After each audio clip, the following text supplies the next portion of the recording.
I originally trained in clinical psychology. That was many years ago when clinical psychology at that stage was very influenced by behavior therapy. And so that was the fundamental methodology I learnt in. But I have always been really interested in clinical psych. And although I've done other things in my career, I've always tried to maintain my connection. After I finished my master's and diploma in clinical psych, I worked in prisons, mostly doing assessment and therapy with prisoners. Um, and I did that for some years, and then I was approached and asked if I would be interested in being a field psychologist in a long overland traverse of Antarctica. So this expedition, interestingly, was organized in France, but there were international people from all over the world on it. So there were 15 of us.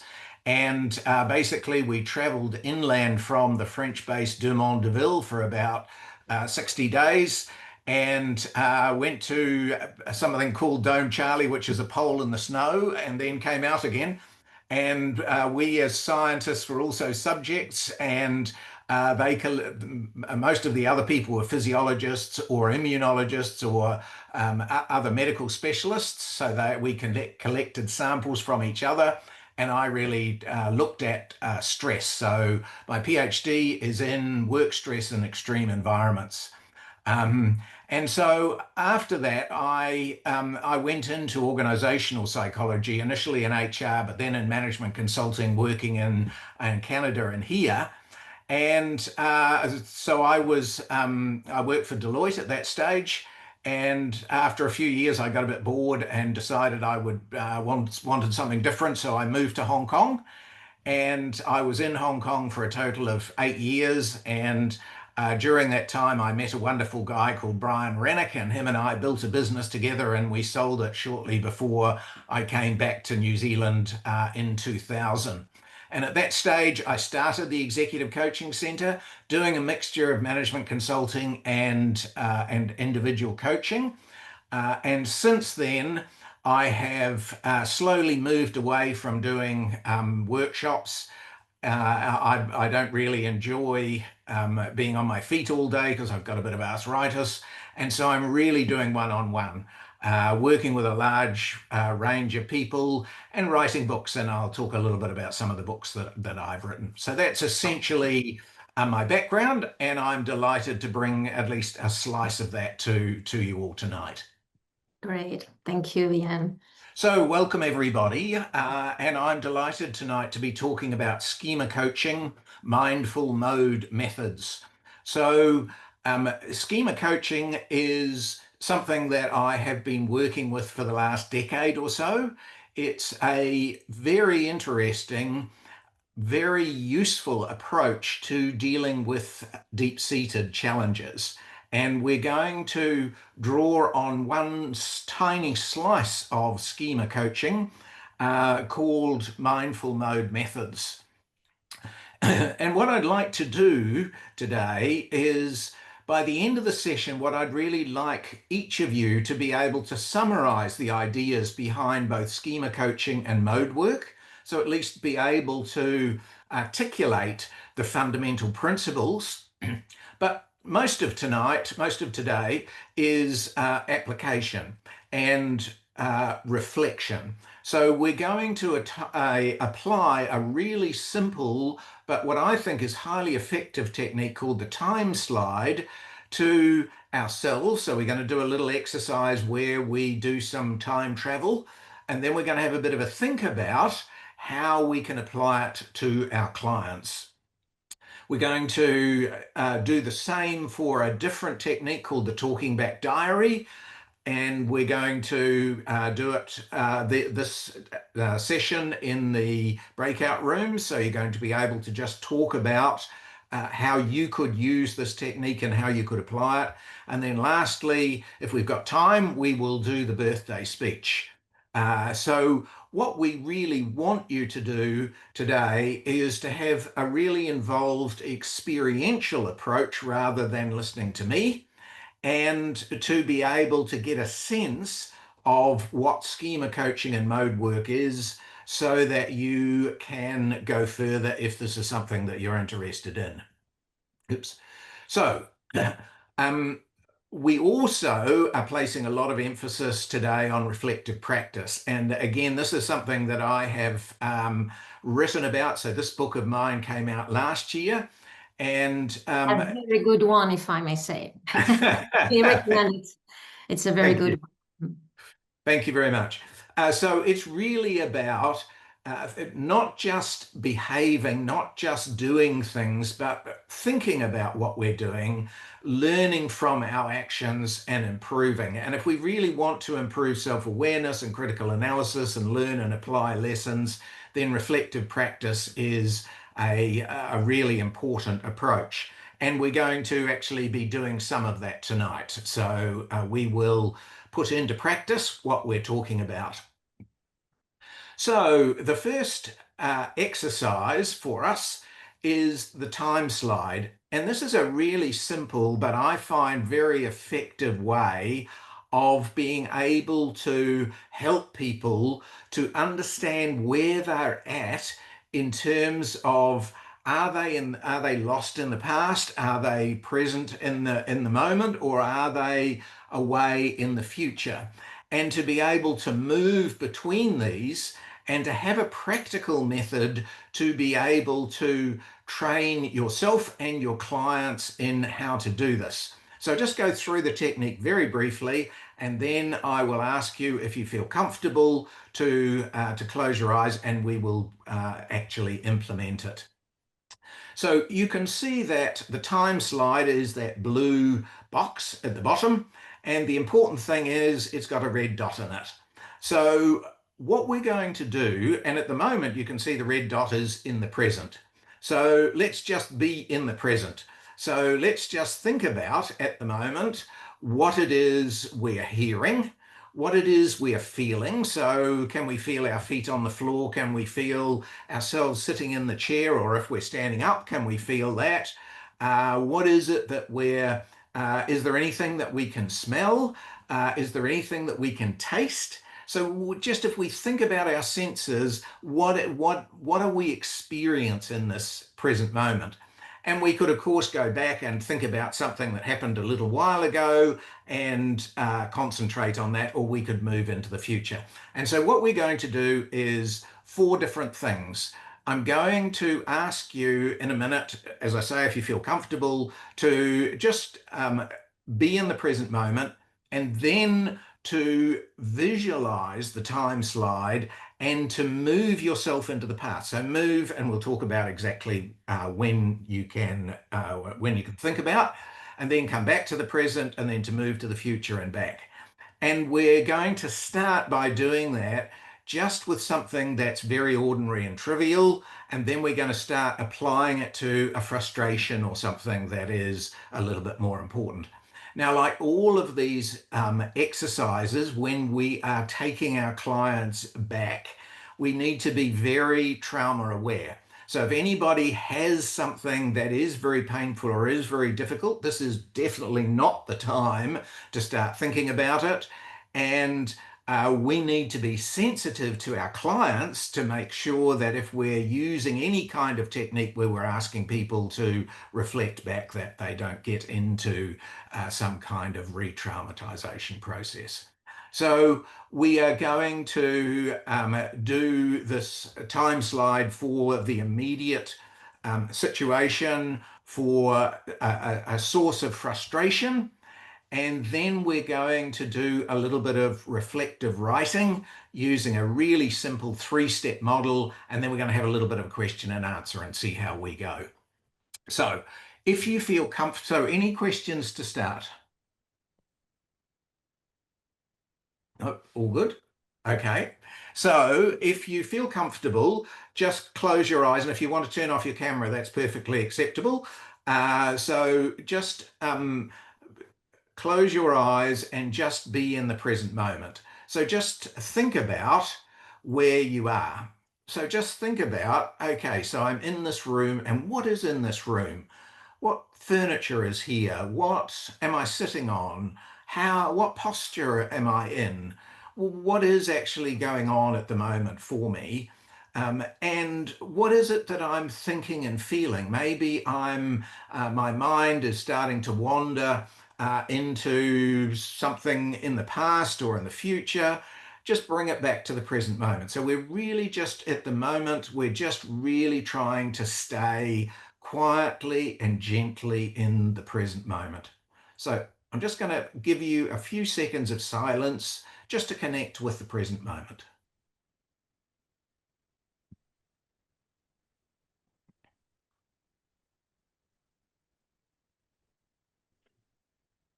And now what I'd like you to do is to slide the red dot in the time slide in your imagination and to move it to the past. So just think about something that happened, maybe just half an hour ago, just something trivial. What were you doing just before you came on the call? Were you busy working, or were you eating, or were you preparing, or what were you doing? And again, just picture as closely and as in a detailed exactly what you were doing just a few moments ago before you joined the call. And I just give you a few moments just to think about that and to get yourself embedded in the past. And if you feel uncomfortable at any time during this exercise, just stop doing it. And if need be, turn off the sound. Uh, we don't want anybody to experience anything that is uncomfortable. But if you can just imagine yourself now, just a little while ago when you were, before you joined, and now just move in your own imagination, just move the red slider to the present. So leave behind where you were and just come back to the present moment. Again, where are you now? Where are you sitting? What kind of computer have you got? What kind of mouse have you got? What color is it? Think about where you are at the moment. And now I'd like you to just slide the red dot over to the future and to just think about something that you might be doing in a little while's time. So just something trivial. What might you be doing after this session? So in an hour and a half or something like that, what might you be doing? What might you be involved in? Who would be there? Where would you be? How would you feel? Put yourself in the future for a moment and just experience what that's like.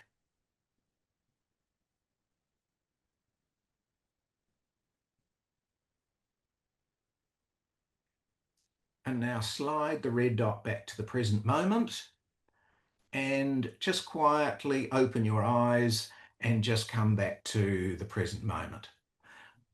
So what we're trying to demonstrate here is that here is a very useful tool, very practical, very easy to understand, that helps us to decide where we are at, where we are focusing our energy and time, and to be able to move between time zones. So when we're in the past, when we're in the present, when we're in the future. And what we're going to do now with this, with our time slide, is we're going to think about some kind of minor frustration. So again, we don't want people getting into some kind of existential dilemma or anything serious. We just want a little frustration. So we want you to think about something that's kind of slightly annoying. And when we close our eyes again, we'll stay in the present moment for a few seconds. And I want you to think about something that's happened in the past that's been just a little bit frustrating. You haven't, hasn't worked out quite what you want. And we're going to focus there. And then we're going to ask you to come back into the present. And then we're going to ask you to move to the future, maybe something you're slightly concerned about or a minor worry or whatever. And we're going to ask you to focus on that and then move into the present moment. So we're going to do this exercise now rather than just on something that is quite trivial and ordinary. We're going to do it on a frustration. So something that is actually got a little bit more emotion into it. And then after that, we'll do a little bit of reflective practice, and then we'll have a Q&A if you have questions, and then I'll tell you a little case study about someone who I've worked with using this kind of approach. So when you're ready, unless there are any questions now. No. Okay. So when you're ready, again, just close your eyes, turn off your camera if you want, and just be in the present moment, thinking about where you are, what you're touching,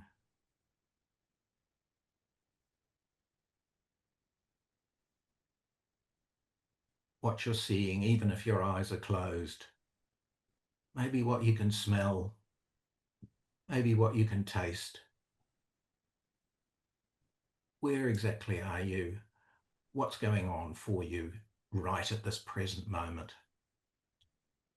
Let's focus on that for a minute.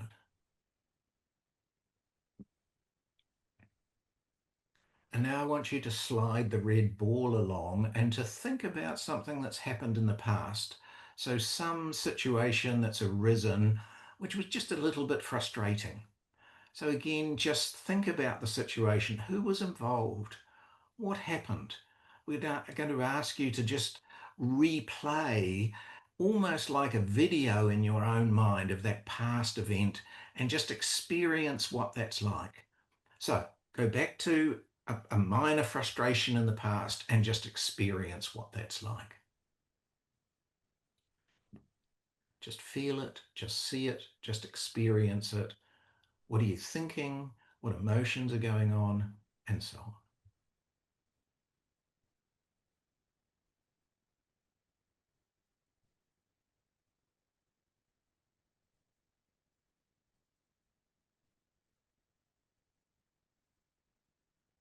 And now I'd like you to slide the red ball back into the middle. So stop thinking about the past and come back and just be present.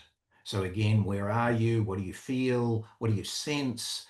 What emotions are you feeling at the moment? What are you thinking, etc., etc. Just be in the present and then slide the ball along a little bit into the future and think of an event that you might be facing after this. So what's something that you might be doing after this? Maybe something that you're slightly apprehensive or concerned about, that you are maybe not as well prepared, or there's a bit of tension in the air, something that in the future that is just a bit of a concern for you.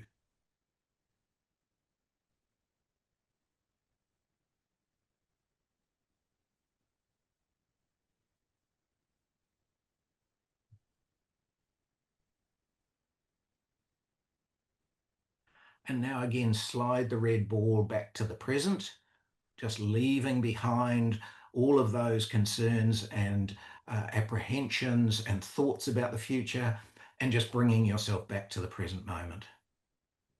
And then when you feel able to, just open your eyes.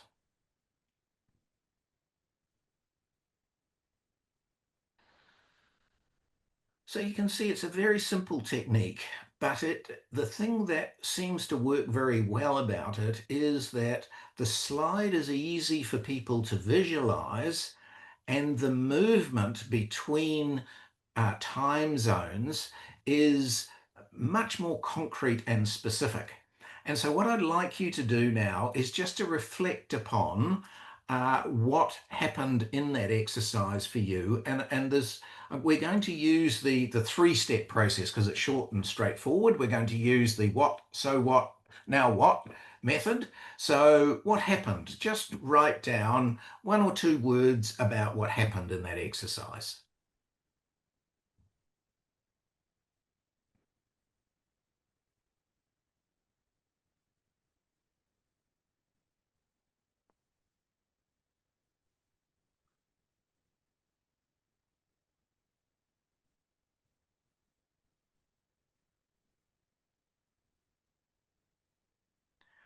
And then secondly, write a little bit about so what. So does this sound like something that you could use, or is this not something you'd want to be involved in? Is this something that you enjoyed? Is this something that you found difficult? Uh, what actually happened in this? So we're kind of in that evaluation phase of so what. Again, just one or two words. We don't need to go into a lot of detail.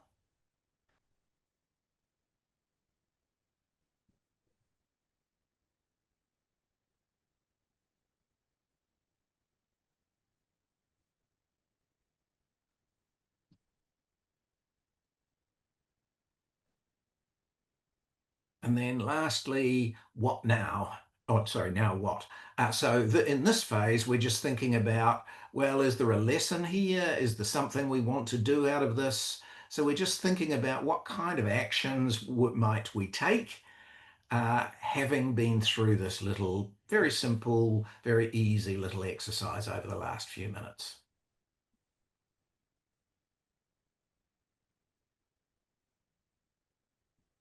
And just while you're doing that, if anybody has any questions, this is a good time to ask either about what I've talked about so far or the time slide or whatever.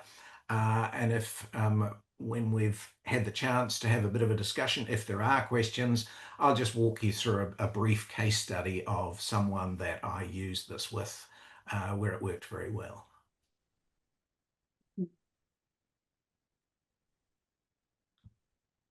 Questions are very welcome. Yeah. Maybe Iain, I have a question. Is it a tool focused on emotional slide, so to speak? How would you say? So yes, it has a real emotional element to it, but the main focus and the point about the emotions is that as you move the time slide, you're starting to learn to be able to one experience a different set of emotions that's tied to a different time, and then to let that go, to Mm. move into this one and let it go. So it's both about it really is about emotional flexibility and emotional control. Okay, we have a question in the chat here. Were we reflecting on the content of what came up of or the experience of doing it? So both is the simple answer. Hmm. What if the person brings the emotion thoughts from either the past or future to the present? How do you recognize that the client is doing this? So that's a very good question. So of course, because we're doing it over Zoom, I can't have a one-on-one with you, but you could easily do this with a client one-on-one. Obviously, having established a good relationship and understanding them and their challenges, etc. But what you could do is simply ask them, well, now you're in the present moment. What is it your experience? Now you're in the past. What is it that tell me about this? So you could very easily use this kind of approach so the person could tell you about what was going on at the time. Why trivial situation, then frustrating situation, and not a rewarding or satisfactory situation? So you could do this to anything. I like to start off by doing something trivial just so you get the idea, so that it's not anything important, so no one can kind of fail at it. It's just something to play with. And in this case, I wanted to focus on something that was frustrating because I wanted to talk about the risk of re-traumatization and being a trauma-informed coach. So I wanted to talk about that, but your point is equally good. And there is no reason at all why you couldn't use this to be able to focus on building helping the person to recognize their achievements in the past and giving them confidence in the future. Mm. Absolutely. Mm. Good And question. question for you, Ian. How about doing it as a small group? Is this possible? So absolutely, you can do it as a small group. Yes, no problems at all. I mean, I think the only thing about using it in a group setting is if you wanted people to share where they were at in terms of the past and future event, you'd obviously have to have the right kind of quality of relationship with them. But absolutely not, no problem at all. Okay. Three more questions. Must the thought content in the future, present, past be related, or does it not matter? It doesn't matter. The idea is really, as we talked before, the important thing is we're learning to move, to let go of the past, to move back into the future, to let go of worrying about the future and move back in the past. So it's about this emotional travel that's the important Yeah. thing rather than Yeah. content. Another one, is it usable with clients who are not visual types? Thank you. It's obviously much better with clients who can visualize. If the person can't visualize at all, then it probably isn't a very good technique. Mhm. Would you suggest that you would need to contract for using this approach? I think we should contract for everything we do in coaching. Yeah. Yes, we will share the approach afterwards for us to try with coaches. Yeah, coaches. Of course, we can use it with coaches, can we? Yes, yes, Yeah. absolutely. You could do it in supervision, or you could do it in, with other coaches, etc. You could do it in a Mm. training session, whatever. Yep. Mm. And the last one, how do you assess when the client is stuck, considering that the goal, it seems, of the tool is to know if is stuck in the past, present, in the moment, or in the future? How do you assess where the client is stuck? So I think that if you're doing it with a client in front of you and you're asking them, what is it in the present moment that you're aware of, et cetera, you get a very good sense immediately of whether or not the client is stuck. And they can, if you're in the past and they're saying, well, I can't imagine that, or I can't think of anything, et cetera, et cetera. So that's relatively easy to do. And I've never had any problem in that. Okay. Okay, thank you. So great questions there. So what I'd like to do is just to share a little case study. So maybe I'll just stop sharing. So I was working with a woman who had been through a very difficult divorce.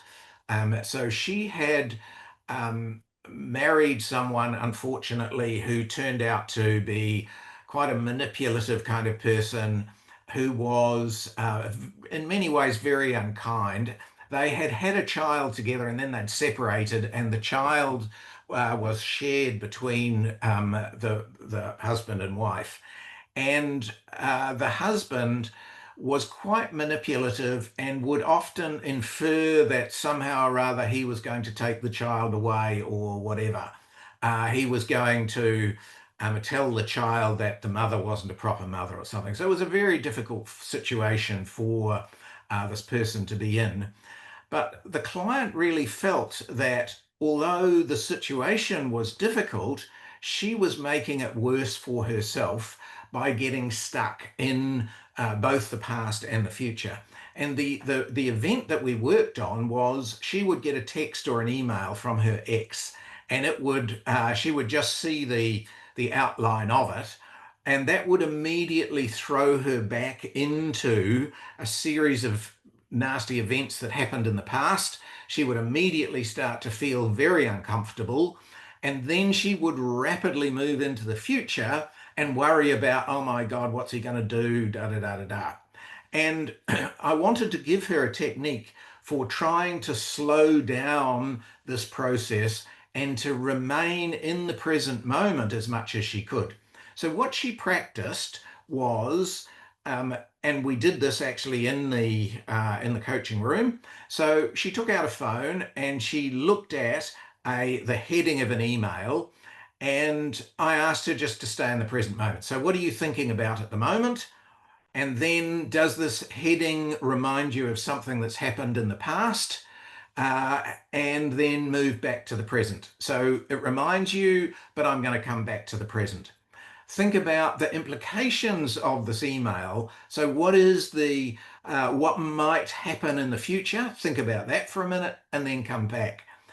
And the thing that we practiced together was essentially this process of before she answered any text, before she read any text, or before she read the email in full, she would practice staying in the present moment. And if she flipped into some bad past experience, she'd move back to the present.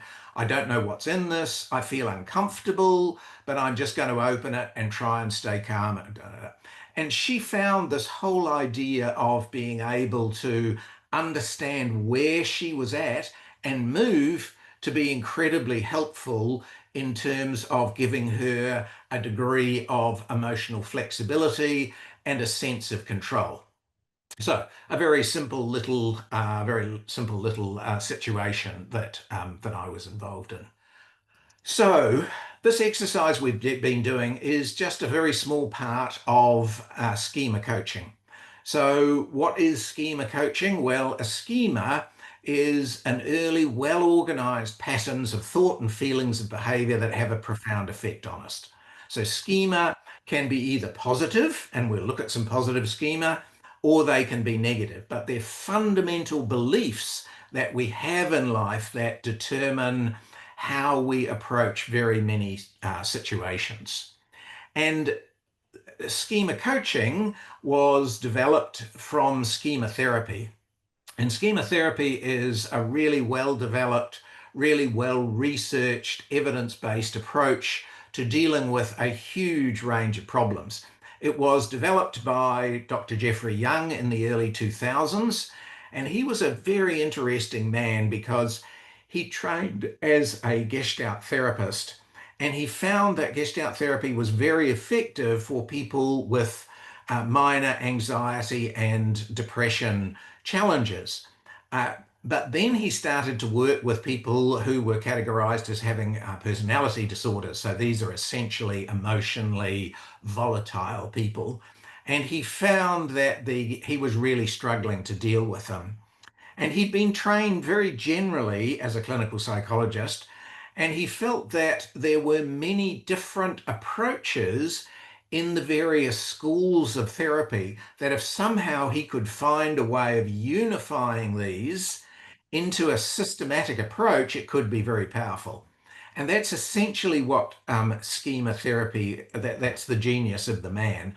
What he did was he developed a set of schema, and we'll look at these and we can think about which ones we've got, and I can tell you a little bit about mine if you're interested. So he developed a vocabulary and a way of helping people to articulate what their fundamental challenges were. And once he'd done that, he could then explain to people, okay, so this challenge has got some cognitive element to it. This has got some behavioral element to it. So he was able to bring together areas of psychodynamic therapy, cognitive, behavioral, mindfulness, Gestalt into a unified approach.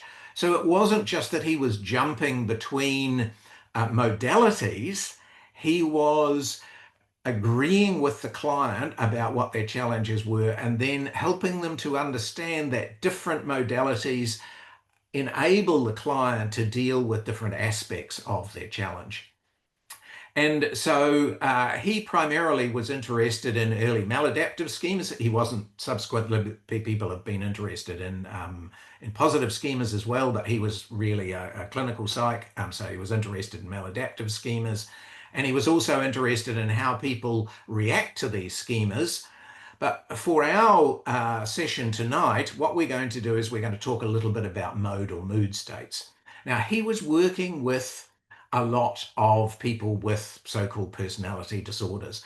And what he found with those people was that while they had long-standing patterns that were challenges for them, they flipped between mood states. So they might have a schema that was about unrelenting striving. So they might feel that nothing's good enough and kind of perfectionism. And they might come in and they might be very frustrated about feeling this way. And then 2 minutes later, they might be in tears because they feel so dreadful about the fact that they can't stop and maybe they missed their child's birthday or whatever it is. So he found that people changed moods. And so he developed a whole set of techniques, which is really what we're going to focus on tonight, which are really dealing with mood states. And so you can see that the time slide is a way of dealing with mood states, because by and large, if we are in a negative frame of mind, the past will be full of regrets and concerns, and the future will be full of worries. So he was interested in that. So what is the origin of the schema? So young children obviously have physical needs like, for warmth and for food and comfort and so on, but they also have a whole series of psychological needs for empathy and love and safety and protection and predictability and so on. And if these early psychological needs are not met, children come to believe things about the world that are not very helpful. If children have these needs that are met, then they have a series of what we call positive schemas. So we're just going to have a little look at some schemas, some of these very deep-seated things. Now, one of the things when I started using the schema approach in coaching was the first thing I found was there were a lot of schemas that we really don't see very much of in coaching, because in coaching we're primarily dealing with high functioning individuals who have a degree of psychological, social, and vocational stability.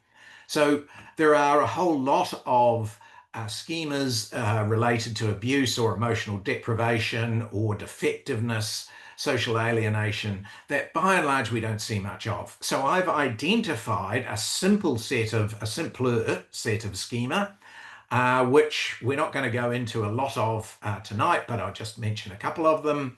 So unrelenting striving, I do a lot of work in professional service firms, and this is the number one thing that I see. This is the kind of the perfectionism, these people who can't take holidays, who sacrifice their family for the sake of the client, etc., etc.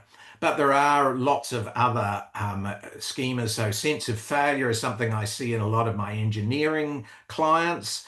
Self-sacrifice is something that I see in a lot of the clients I work with from healthcare.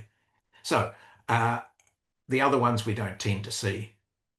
So there are a whole lot of positive schemas as well. So what we know is that, and we see this a lot, and I'm just starting to do some research in this area, the clients who come to coaching, by and large, have a number of these kinds of positive schema. So very often the clients that I see anyway have a strong degree of emotional stability and a sense of stable attachment. They often have at least a reasonable degree of self-control. They feel like their life is successful. They're optimists. And so very often we're understanding their challenges, but we're also understanding their strengths so that we can build on strengths. So we're trying to build a balanced approach depending on what the needs of the client are. So that's a schema, but as I say, Jeffrey Young found that many of his clients, despite having stable schema, were moving between mood states quite a lot. And so we're just going to explore modes or mood states. And again, in schema therapy, there's a very complicated set. What I've tried to do here is to identify a very simple set. So the first mood state is really the healthy adult, the wise self. So this is our executive functioning at its best. This is our ability to be rational, to take a balanced view, to look at the long term and so on, and to make decisions on that basis. But we can all slip into child modes as well. We can feel vulnerable or angry or impulsive or whatever. And helping clients to be able to understand when they're moving into some of those modes is very helpful. And there are then a whole lot of maladaptive modes like critical parent, punitive parent, etc. So we can help our clients to understand if they are moving between mood states. And maybe I will just give you a very brief case study just to illustrate this. So I saw a very interesting man who came to coaching referred by his boss because his boss said that people had started to lose confidence in him because he was seen as someone who wasn't reliable and who wasn't consistent. And when I talked to this man about what was going on, he said that he was inclined to be very compliant in situations if someone asked him to take on extra work or someone from another department wanted information. He would really work hard to um, do his very best. But what he found was that after a certain period of time, he moved from being very compliant to suddenly switching into being defiant. So then he would suddenly start to say no, or he'd become manipulative with them.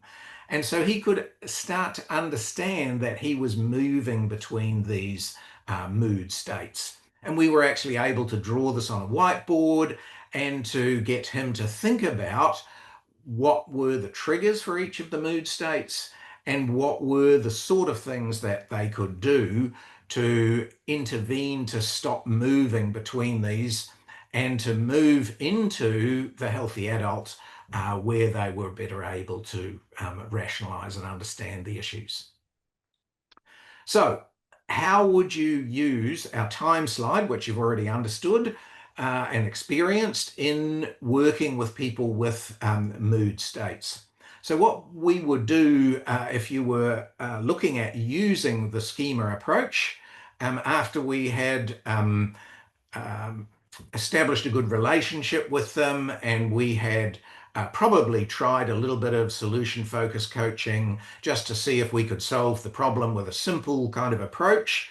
If we couldn't, we might get into helping them to understand their modes or mood states. We might educate them about it, a bit of psychoeducation. We might to help them, just as I did with this gentleman, to help him to identify, well, what are the mood states you get into? And then to use the time slide to think about how, if I was to go back and think about something in the past, what would be the mood state? So for the man that I was working with, what would happen is that when he was very compliant and he could start to feel himself getting um, defiant, he would be thinking about something that happened in the past where someone had really annoyed him.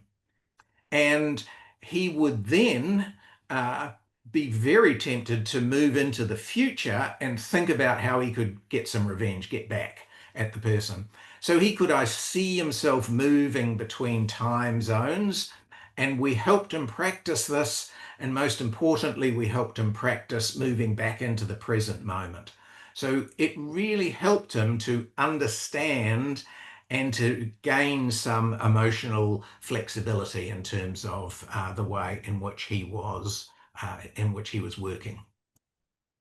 There are lots and lots of other techniques, and if you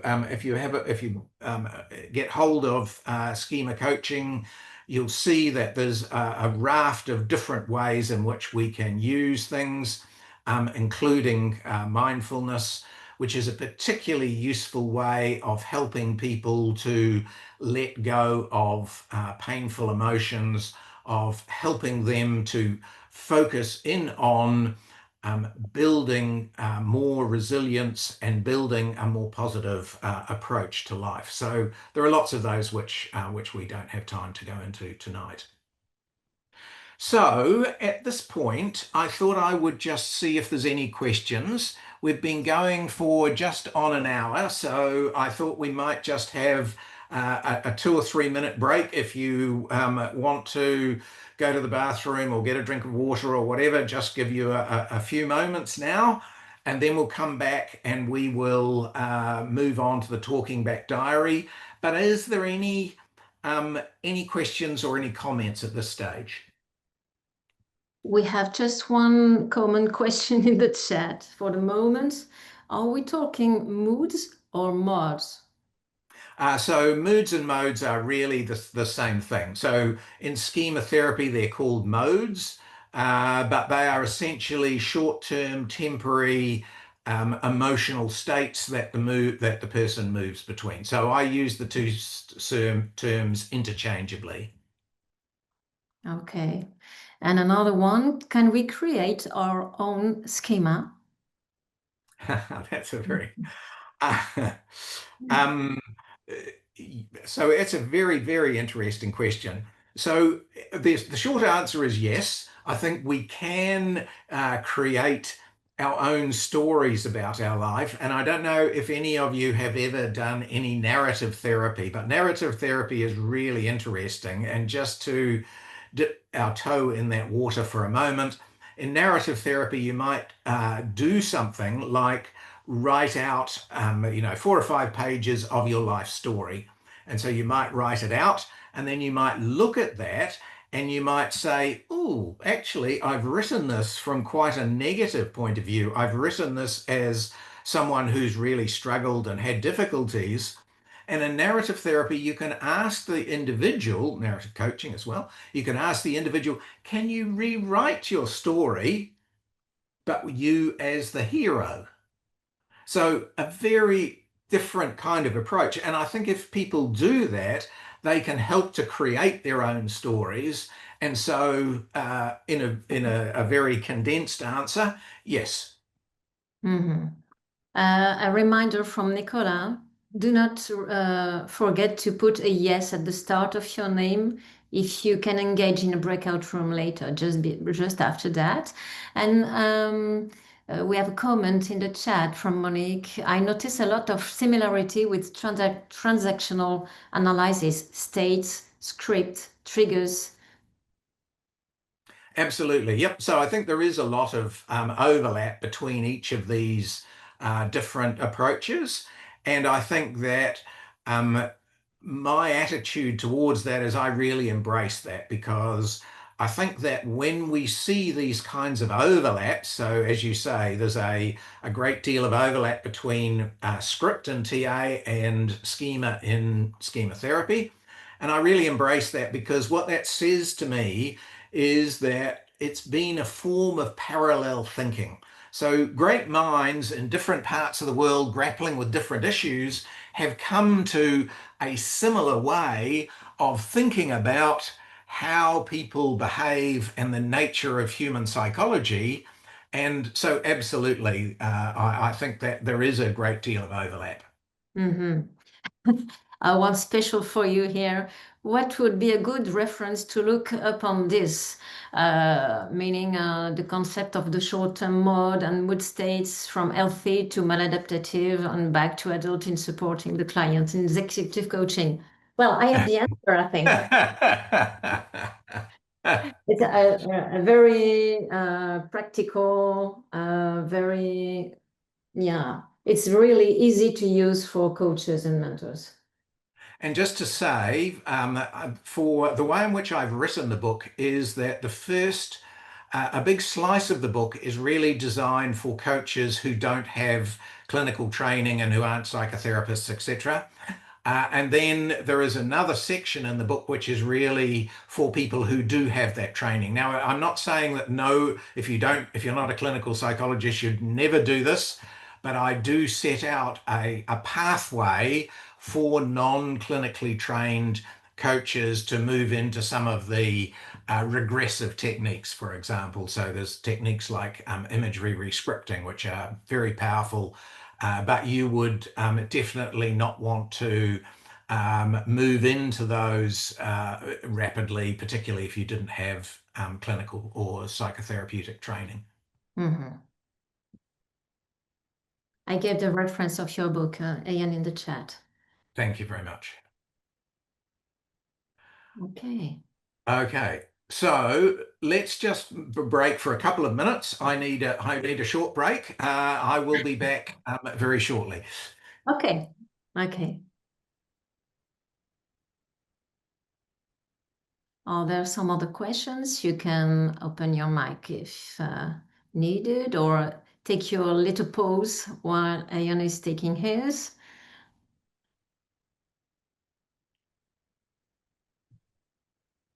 Is it about me only, or while I think of another person, or more scenarios?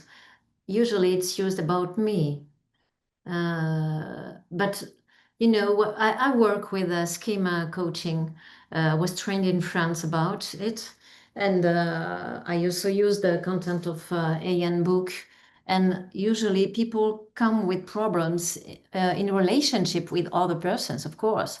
So you can work on the coachee and the mentoree, of course, the mentee, but of course there are links with other persons. The question there, Iain, is it okay for you, Iain?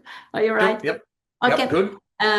The question is it about me only or what I think of another person or more scenarios? And I was telling people that, well, of course, when coachee come to us, they work on themselves, but it's very often in relationship with others. The schema are theirs, but usually the trigger Yes.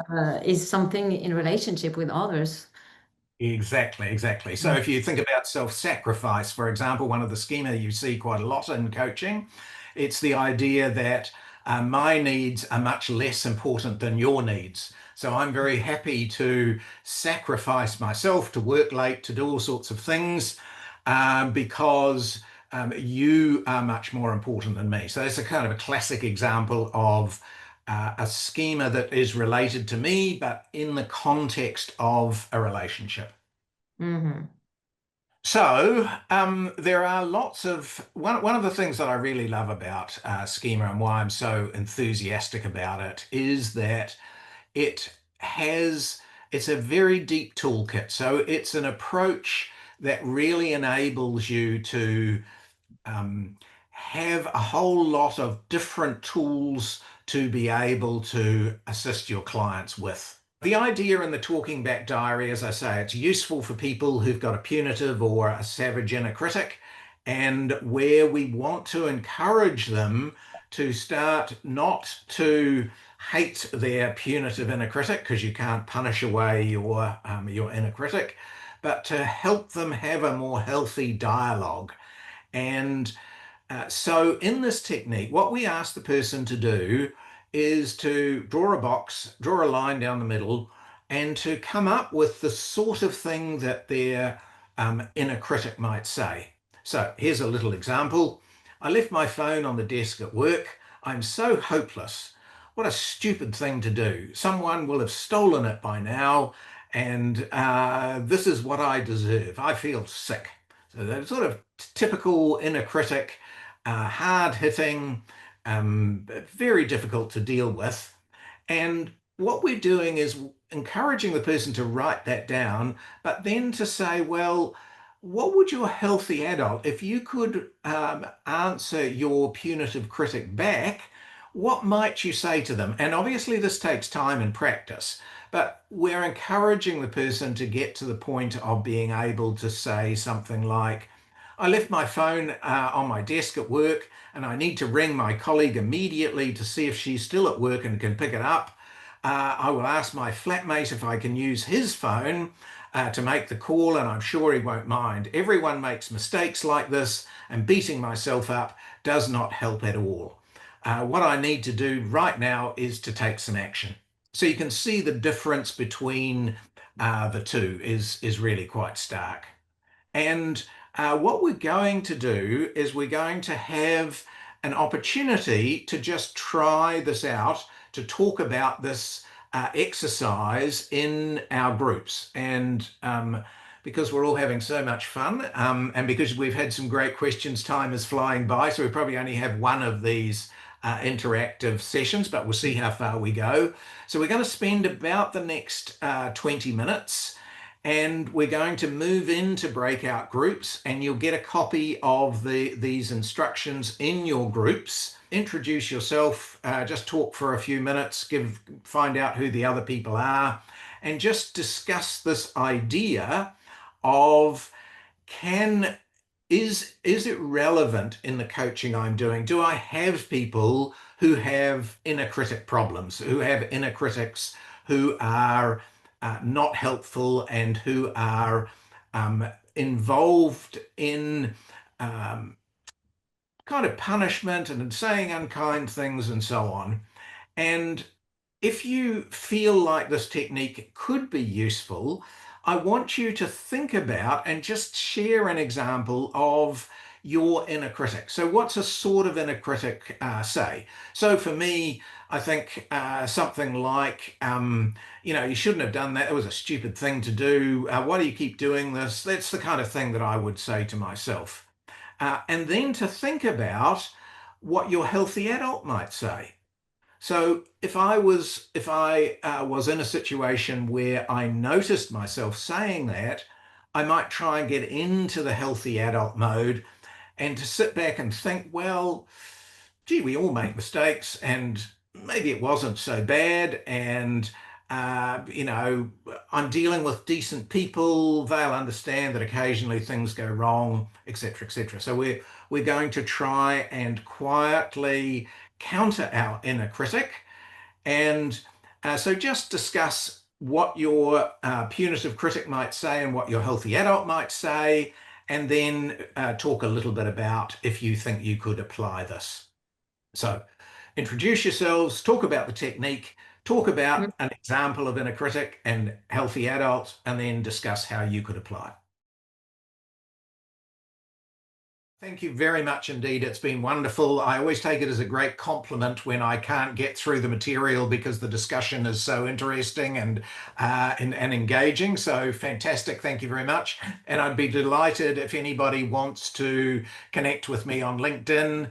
If you can, through that, there's lots of downloads of free articles I've written in this area and links to my books and so on. So thank you very much indeed for this opportunity. It's been an absolute delight to be with you today. Thank you.